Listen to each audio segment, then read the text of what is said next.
اور جلالی نام میں آپ سب کی خدمت میں سلام پیش کرتا ہوں۔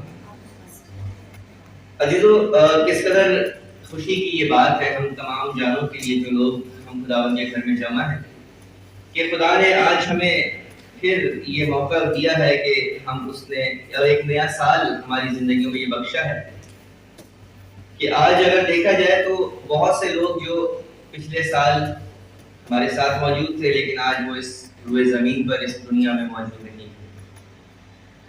اور عزیزو، میں سمجھتا ہوں ہر بار میں یہ کہتا بھی ہوں کہ یہ خدا کا پیار ہے کہ وہ ہمیں بار بار یہ موقع بخشتا ہے۔ وہ مجھے اور آپ کو کسی اور قبیلہ میں، کسی اور گھرانے میں، کسی اور امت میں بھی پیدا کر سکتا تھا، لیکن یہ اس کی محبت ہے جو وہ ہم سے کرتا ہے کہ وہ ہمیں بار بار موقع دیتا ہے اور وہ یہ چاہتا ہے کہ ہم اس کے ساتھ اس محبت کرنے والے ہوں اور اس کے ساتھ ہم رفاقت رکھنے والے ہوں تاکہ ہماری محبت اور اس کے میل ملاپ سے اس کی بات پرسی۔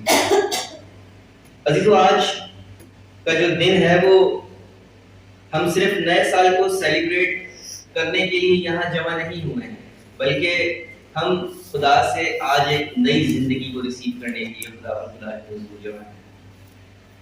آج ہم صرف یہاں پر عبادت کے لیے نہیں بیٹھے، بلکہ آج میں سمجھتا ہوں کہ آج ہم ایک ایسے دروازے کے آگے کھڑے ہیں جو اگر پیچھے مڑ کے دیکھیں تو بند ہو رہا ہے اور آگے دیکھیں تو وہ ایک نیا سال کی صورت میں ہماری زندگیوں کے لیے کھل رہا ہے۔ اور عزیزو، اگر ہم غور کریں تو پچھلا سال جو گزر چکا ہے وہ خاموش نہیں گزرا، بلکہ وہ گواہ ہے ہمارے فیصلوں کا، وہ گواہ ہے ہمارے آنسوؤں کا، وہ گواہ ہے ہماری دعاؤں کا، اور میں سمجھتا ہوں کہ وہ گواہ ہے ہماری غلطیوں کا بھی، کیونکہ خدا کا کلام فرماتا ہے کسی بات کا انجام اس کے آغاز سے بہتر ہے۔ وائس کی کتاب اس کا 7واں باب اس کی 8ویں آیت ہے۔ عزیزو، آج خدا ہمیں ابتدا نہیں بلکہ انجام بدلنے کے لیے بلا رہا ہے۔ نیا سال صرف 12 بجنے کا نام نہیں ہے، صرف دن، تاریخ یا کیلنڈر چینج ہو جانے کا نام نہیں ہے، بلکہ یہ وہ نیا سال وہ لمحہ ہے کہ جب خدا فرماتا ہے کہ اے میرے بیٹے اور اے میری بیٹی، جو تھا وہ ختم ہوا اور اب جو آنے والا ہے وہ میرے ہاتھ میں ہے۔ عزیزو، ہم میں سے بہت سے لوگ اگر ہم غور کریں تو گزرے سال میں ہنستے رہے مگر اندر سے وہ ٹوٹے ہوئے تھے، چرچ آتے رہے مگر دل خدا سے دور، دعا کرتے رہے مگر فرما برداری بھول چکے تھے۔ اور عزیزو، آج کے دن خدا حساب نہیں مانگ رہا بلکہ وہ میرا اور آپ کا دل مانگ رہا۔ گزرے سال ہم نے جو کچھ کیا، جانے انجانے میں کیا، چاہتے ہوئے نہ چاہتے ہوئے کیا، خدا کسی چیز کا حساب نہیں مانگ رہا بلکہ وہ آج صبح میرا اور آپ کا دل مانگ رہا۔ عزیزو، خدا جو ہے وہ ریسائیکل نہیں کرتا بلکہ وہ ریکریٹ کرتا ہے۔ خدا پرانی چیزوں کو لے کر دوبارہ سے ڈھال کر کوئی نئی چیز میں تبدیل نہیں کرتا، بلکہ عزیزو وہ نئی تخلیق کرتا ہے، وہ نیا مخلوق، نیا انسان بنا دیتا ہے۔ اور عزیزو، یسایا نبی کی معرفت خدا کا کلام فرماتا ہے کہ پچھلی باتوں کو یاد نہ کرو، 43 باب اس کی 18ویں آیت، پچھلی باتوں کو یاد نہ کرو، اور 19ویں آیت میں لکھا ہے دیکھو میں نئی بات کرتا ہوں۔ کیونکہ یہ یسایا نبی کی ہی پیشن گوئی نہیں ہے، بلکہ پیدائش سے لے کر اگر ہم پورا عہد عتیق ملاکی تک دیکھیں اور اگر ہم اس کے بعد متی سے لے کے مکاشفہ تک دیکھیں تو ہمیں ایسی بہت ساری زندگیاں جو ہیں وہ نظر آتی ہیں کہ خدا نے جن کو بہت ساری نئی چیزیں بخشی۔ اگر ہم نوح پر دیکھیں، نوح پر غور کریں تو نوح کو خدا نے نیا آغاز دیا، ابراہم کو نئی شناخت دی، موسیٰ کو نئی ہمت دی، داؤد کو نئی طاقت دی، پولس کو نئی زندگی دی اور پطرس کو نئی خدمت دی۔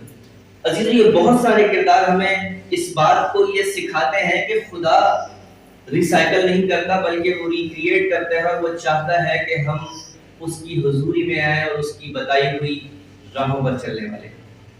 آج خدا ہمیں بھی نیا آغاز فراہم کرنا چاہتا ہے۔ وائس کی کتاب اس کا 3واں باب اور پہلی آیت میں لکھا ہے کہ ہر چیز کا ایک وقت ہے، اور وقت ہمارے ہاتھ میں نہیں ہے، نہ ہی جو سانس ہم لے رہے ہیں یہ ہماری ملکیت ہے، بلکہ نیا سال تو خدا کی رحمت ہے اور اس کا تحفہ ہے۔ زبور نویس فرماتا ہے کہ اے خدا ہمیں اپنے دن گننا سکھا تاکہ ہم دانا دل حاصل کریں۔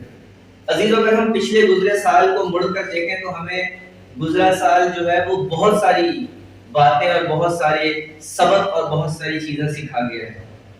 انسان فانی ہے، اگر آج زندہ ہے تو یقیناً کل اس کی عمر نہیں۔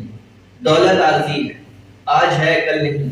رشتے کمزور ہو سکتے ہیں، ٹوٹ سکتے ہیں، بکھر سکتے ہیں، لوگ بدل سکتے ہیں، لوگ آپ کو دھوکہ دے سکتے ہیں۔ جو لوگ جن پر ہم آنکھیں بند کر کر امید کرتے ہیں، جن پر ہمیں اپنے سے زیادہ بھروسہ ہوتا ہے، وہ لوگ اکثر چھوڑ جاتے ہیں۔ عزیزو، اپنے قریبی چھوڑ دیتے ہیں، لیکن خدا وفادار خدا ہے، وہ کل، آج اور ابد تک یکساں ہے۔ نہ ہی وہ بدلا ہے، نہ ہی وہ بدل سکتا ہے۔ لیکن عزیزو، ہم اپنے خدا پر کس طرح سے بھروسہ رکھتے ہیں، ہمیں اپنی زندگیوں میں اس چیز کا جائزہ لینے کی ضرورت ہے۔ جو پچھلا سال ہم نے جیا بھی ہے اور پچھلے سال نے ہمیں بدلا بھی ہے، مگر سچ یہ ہے کہ کچھ لوگ نئے سال میں بھی پرانے گناہوں، پرانی سوچ اور پرانی تلخیوں کے ساتھ داخل ہو جاتے ہیں۔ ہم اکثر اپنے ساتھ جب نئے سال میں ہم قدم رکھتے ہیں تو ہم اپنی گناہ آلودہ زندگی اور گناہ آلودہ سوچ اس سال میں بھی لے آتے ہیں۔ اگر آج ہمیں ضروری ہے کہ ہم ایمانداری کے ساتھ اپنے آپ سے سوال کریں، وہ گناہ جو ہم نے اپنی عادت بنا لی ہے، جھوٹ جو ہماری مجبوری بن چکا ہے، ہم اکثر جھوٹ بول جاتے ہیں اور یہ سوچتے ہیں کہ یہ کوئی گناہ نہیں، یہ تو ایک عام سی بات ہے۔ غصہ جو انسانی فطرت بن چکا ہے، بد کلامی جو میں سمجھتا ہوں کہ ہماری روز کی روٹین بن چکی ہے۔ جو گناہ چھوڑا نہ جائے وہ اگلے سال زنجیر بن جاتا ہے۔ عبرانیوں کا مصنف فرماتا ہے کہ آؤ ہر ایک بوجھ اور اس گناہ کو دور کریں جو آسانی سے ہمیں الجھا لیتا ہے۔ یعنی کہ ایسے گناہ جو ہمیں آسانی سے الجھا لیتے ہیں، جو ہمیں پھنسا لیتے ہیں، اور ہم یہی سوچتے ہیں کہ یہ کوئی گناہ نہیں، یہ ایک عام زندگی، ایک معمول کی بات ہے۔ عزیزو، وہ رشتے جن میں معافی نہیں، ہم اکثر ایسی باتیں اور ایسی یادیں اپنے دل میں سجا لیتے ہیں جن سے ہمارا دل دکھا ہوا۔ ہم اکثر رشتوں کو لے کر، لوگوں کو لے کر دل میں کینہ رکھتے ہیں۔ ہماری زبان زہر اگل رہی ہوتی ہے، ہمارے چہرے پر مسکراہٹ تو ہوتی ہے مگر فرضی ہوتی ہے۔ نیا سال معافی کے بغیر شروع نہیں ہو سکتا۔ اگر آج ہمیں کسی سے نفرت ہے، کسی نے ہمارا قصور کیا ہے، کسی نے ہمارا دل دکھایا ہے، کسی نے ہمارا کوئی گناہ کیا ہے، تو ضروری ہے کہ ہم اسے معاف کریں، کیونکہ ہم نئے سال میں قدم رکھ چکے ہیں۔ کیونکہ میرا اور آپ کا خدا معافی کا خدا ہے۔ اس نے بھی اپنے ستانے والوں کے لیے دعا دی، اور اس نے مجھے اور آپ کو بھی یہی درس دیا کہ اپنے ستانے والوں کے لیے دعا کرو۔ اگر ہم دیکھیں تو خدا کے کلام میں لکھا ہے متی 6 باب اس کی 15ویں آیت میں، اگر تم آدمیوں کے قصور معاف نہ کرو گے تو تمہارا باپ بھی تمہارے قصور معاف نہ کرے گا۔ ہم دعائے ربانی میں بھی یہی پڑھتے ہیں، جس طرح ہم اپنے قصورواروں کو معاف کرتے ہیں، تو بھی ہمارے قصور ہمیں معاف کر۔ اب سوچنا یہ ہے کہ ہم کس طرح سے معاف کرتے ہیں۔ ہم اکثر ان لوگوں کے لیے یہ بات کہتے ہیں جن لوگوں نے ہمارا دل دکھایا ہوتا ہے، ہم اکثر یہ بات کہتے ہیں کہ ہاں میں نے معاف کر دی، لیکن میں بات نہیں کروں، مجھ سے غلط برداشت نہیں ہوتا۔ عزیزو، صحیح کون برداشت کرتا ہے؟ بات تو غلط برداشت کرنے کی ہے، صحیح تو ہر ایک شخص برداشت کرتا ہے۔ ہم اکثر دل میں یہ کہتے ہیں کہ میں اس کو معاف کر چکا ہوں، لیکن اس کے باوجود ہم اپنے دل میں نفرت کا بیج بو کر رہے ہیں۔ اور یہی وجہ ہے کہ ہم جب خدا کے حضور دعا کرتے ہیں، جب ہم اپنی التجائیں، اپنی شکر گزاریاں، اپنی مناجات، اپنی درخواستیں اس کے حضور رکھتے ہیں، تو ہماری تمام دعاؤں کے جواب آنا بند ہو جاتے ہیں۔ عزیزو، ہم جب نئے سال میں قدم رکھ چکے ہیں تو ضروری ہے کہ ہم معاف کرنا سیکھیں۔ عزیزو، غور کریں، جب بھی ہم دعا کرنے بیٹھتے ہیں یا کلام پڑھنے بیٹھتے ہیں تو کیا ہوتا ہے؟ امثال اس کی 24 باب اس کی 32ویں آیت میں لکھا ہے، تھوڑی سی نیند اور جھپکی اور اونگ، پھر کیا ہوتا ہے؟ دعا بند ہو جاتی ہے، کلام بند ہو جاتا ہے، کلیسیا رسمی ہو جاتی ہے۔ خدا کا کلام فرماتا ہے جو روحانی طور پر سو گیا وہ زندہ ہو کر بھی مردہ رہتا ہے۔ ہم اکثر یہ بات نئے سال پر کچھ ریزولیشنز ہم بناتے ہیں، ہم کچھ نیو کمٹمنٹس، کچھ نئے عہد خدا کے حضور کرتے ہیں کہ ہم اس سال کلام پڑھیں گے، ہم اس سال زیادہ ترجیح خدا کو دیں گے۔ عزیزو، اب جب ہم نئے سال میں قدم رکھ رہے ہیں تو ضروری ہے کہ پرانی چیزوں اور پرانی عادتوں کو اپنی زندگی سے ختم کریں، کیونکہ جب ہم دعا کرنے بیٹھتے ہیں تو ہم خدا کو وہ وقت دیتے ہیں جو ہمارے پاس پورے دن کا بچا کچا، اور یہی وجہ ہے کہ پیدائش میں اگر ہم دیکھیں، خروج میں اگر ہم دیکھیں تو وہاں پر خدا ہم سے پہلا وقت چاہتا ہے۔ خدا ہمارے وقت کا بھی 10واں حصہ ہم سے مانگتا ہے۔ ہم اگر بائبل پڑھنے رات کو بیٹھیں تو یقین جانے یا دن میں بیٹھیں تو ہمیں نیند آنی شروع ہو جاتی ہے، ہم اونگنا شروع کر دیتے ہیں، ہم دعا کریں تو ہم اونگنا شروع کر دیتے ہیں، اور اگر یہی کام ہم موبائل پر اور سوشل میڈیا پر اگر ہم یہ ٹائم دیں تو پوری رات گزر جاتی ہے اسکرولنگ کرتے ہوئے، ہمیں نیند کا کوئی کانسیپٹ ہمارے ذہن میں نہیں ہوتا۔ عزیزو، کیونکہ ابلیس نہیں چاہتا کہ ہم خدا کے قریب۔ عزیز، جب ہم نئے سال میں قدم رکھ چکے ہیں تو ضروری ہے کہ ہم پرانی چیزوں اور عادتوں کو اپنی زندگی سے ختم کریں اور اپنے پرانے دل کو بھی نیا بنا لیں، کیونکہ خدا نئی چیز پرانے دل میں کبھی بھی نہیں رکھتا، کیونکہ خدا کے کلام میں لکھا ہے کہ نئی میں کو پرانی مشقوں میں تو کلام خدا میں بہت سی شہادتیں ہمیں ملتی ہیں، کیونکہ ہم اکثر انسان ہوتے ہوئے پرانی گزرے دنوں کو، چیزوں کو یاد کرتے ہیں۔ ہمیں خدا کے کلام میں ایسی بہت سی شہادتیں ملتی ہیں جنہیں پڑھ کر ہمیں نصیحت کرنے کی ضرورت ہے۔ لوط کی بیوی کے ساتھ کیا ہوا؟ پیچھے مڑی، نمک کا ستون بن گئی۔ قوم بنی اسرائیل مصر چھوڑا مگر مصر دل میں موجود تھا، اور اس کی وجہ سے کتنی آفتیں ان پر آئیں۔ یہودا اسکروتی، گناہ کیا، پچھتاوا کیا، مگر توبہ نہیں۔ عزیزو، یہ نیا سال ہمیں نئی ذمہ داریاں بھی دیتا ہے، کیونکہ نیا سال کچھ چھوڑنے اور کچھ اپنانے کا نام ہے۔ اس سال ہمیں اپنی مرضی نہیں، میں سمجھتا ہوں کہ ہمیں خدا کی مرضی کو پورا کرنا ہے۔ اس سال ہمیں اپنی گناہ آلودہ اور ناپاک زندگی کو ختم کرنا ہے۔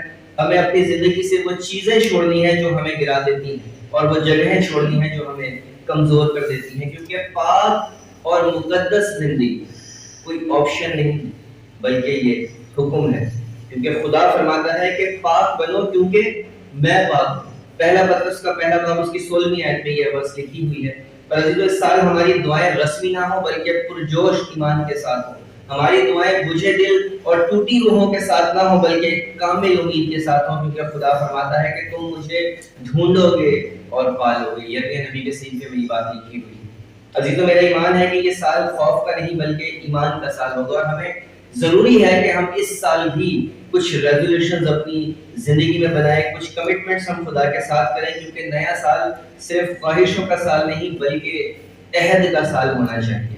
خدا سے کمٹمنٹ کریں کہ میں نئے سال میں دعا کو ترجیح دوں گا۔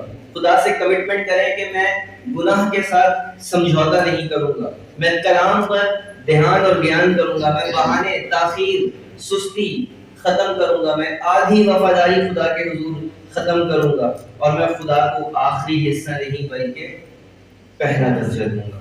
میں صرف خداوند اپنے خدا پر بھروسہ کروں گا۔ جب ہمیں کسی چیز کی حاجت ہوتی ہے، اکثر انسان ہوتے ہوئے جب ہمیں پیسوں کی ضرورت ہوتی ہے تو ہم انسانوں کی طرف منہ اٹھا کے دیکھتے ہیں۔ عزیزو، اس انسان کو بھی تو خدا نے دیا ہے۔ اگر میں اور آپ، کیونکہ اس نے مجھے اور آپ کو یہ حق بخشا ہے کہ ہم اس کے فرزند ہیں، اور باپ کہنے کا اس نے ہمیں حق دیا ہے، اگر ہم اس کو باپ کہہ کر پکاریں اور اس سے مانگے تو کیا وہ ہمیں نہیں بخشے گا؟ عزیزو، ہرگز ایسا نہیں ہے۔ وہ ہمیں دینا جانتا ہے، وہ چاہتا ہے کہ ہم اس سے مانگیں، کیونکہ خدا فرماتا ہے کہ اگر میری قوم جو میرے نام سے کہلاتی ہے خاکسار بن کر دعا کرے اور میرے دیدار کے طالب ہوں اور اپنی بری راہوں سے پھریں تو میں آسمان پر سے سن کر ان کا گناہ معاف کروں گا اور ان کے ملک کو بحال کر دوں گا۔ عزیزو، ہم خدا کے دیدار کے خواستگار نہیں، ہم اس سے مانگتے نہیں، اور اگر ہم مانگتے ہیں تو ہم اپنی ایک پوری لسٹ لے کر بیٹھتے ہیں، لیکن خدا چاہتا ہے کہ ہم خاکسار بن کر دعا کریں اور ہم اس کے دیدار کے طالب ہوں، اپنی بری راہوں سے پھریں، کیونکہ رات کو بھی ہم نے خدا کا کلام جب سنا تو اس میں بھی ہمیں توبہ کی تلقین ہوئی۔ ہم اکثر گناہ کر جاتے ہیں، لیکن میں وہ لفظ استعمال نہیں کرنا چاہتا، ڈھٹائی کے ساتھ ہم اس پر قائم رہتے ہیں، ہم توبہ کی طرف نہیں مڑتے۔ عزیزو، نئے سال میں ہم اکیلے قدم نہیں رکھ رہے ہیں بلکہ خدا ہمارے ساتھ ہے۔ ہماری زندگی آج ہمیں توبہ، معافی، روحانی آگ اور نئے عہد کو ہمیں اپنی زندگیوں میں جگہ دینے کی ضرورت ہے، تاکہ خدا کی نظر میں ہم پچھلے سال والے نہ ہوں، بلکہ مسیح میں نئی مخلوق بن کر خدا کے ساتھ چلنے والے ہوں۔ عزیزو، خدا کے کلام سے ہم نے رات کو بھی سیکھا کہ جسمانی پھل اور روحانی پھل خدا ہماری زندگیوں میں جب جب نظر کرتا ہے، ہر سال جب نیا سال شروع ہونے کو ہوتا ہے تو خدا ہماری زندگیوں میں جھانکتا ہے اور دیکھتا ہے کہ آج بھی ہماری زندگیوں کے جو درخت ہیں وہ جسمانی پھلوں سے بھرے ہوئے ہیں۔ عزیزو، باغبان کب تک میرا اور آپ کا مسیحا کب تک ہماری شفاعت کرے؟ وہ کب تک خدا سے یہ بات کہے گا کہ اے باپ تو اس کو 1 سال اور دے؟ عزیزو، خدا بھی یہی چاہتا ہے اور باغبان بھی یہی چاہتا ہے جو میرا اور آپ کا مسیحا ہے، کہ ہماری زندگیوں میں جب خدا باپ نظر کرے تو اس کو جسمانی نہیں بلکہ روحانی پھل نظر آئے۔ جب ہم نئے سال میں قدم رکھ چکے ہیں تو خدا سے کہیں کہ اے خدا یہ سال میری اور میرے گھرانے کے لیے باعث برکت ہے، یہ سال ہمارے خاندان کے لیے بحالی کا سال ہے۔ خدا سے کہنے کی ضرورت ہے کہ یہ سال نجات کا سال ہے، پاکیزگی کا سال ہے، روح القدس کی آگ کا سال ہے۔ آخری بات کر کر میں خدا کے کلام کو ختم کروں گا۔ بڑی خوبصورت بات کسی نے کہی ہے، اس نے کہا کہ نیا سال نہیں خدا نئی جان دیتا ہے، وہ زخم جو چھپے تھے ان پر نشان دیتا ہے۔ نیا سال نہیں نئی جان دیتا ہے، وہ زخم جو چھپے تھے ان پر نشان دیتا ہے۔ میرا خدا تو وہ خداوند ہے جو مجھے ہر روز ایک نئی پہچان دیتا ہے۔ تو خدا چاہتا ہے کہ ہم اس میں ہمیشہ کے لیے پیوست ہوں، اور صرف اس نئے سال پر اس ریزولیشن کو اپنی زندگی میں جگہ نہ دیں کہ ہم نے یہ کام کرنا ہے، ہم نے خدا کو ترجیح دینی ہے، ہم نے دعا کو وقت دینا ہے، بلکہ عزیزو اس ریزولیشن کو اپنی زندگی میں قائم کریں تاکہ ہم ہمیشہ کی زندگی پانے کے قابل ہو سکے، ہم اس کی نظر میں مقبول ہوں، تاکہ وہ ہمیں جب وہ دوبارہ آئے تو وہ ہمیں اپنے ساتھ لے جانے والا ہو۔ خدا اس کلام کے وسیلہ سے ان تمام جانوں کو برکت دے۔ ہم سب اپنے قدموں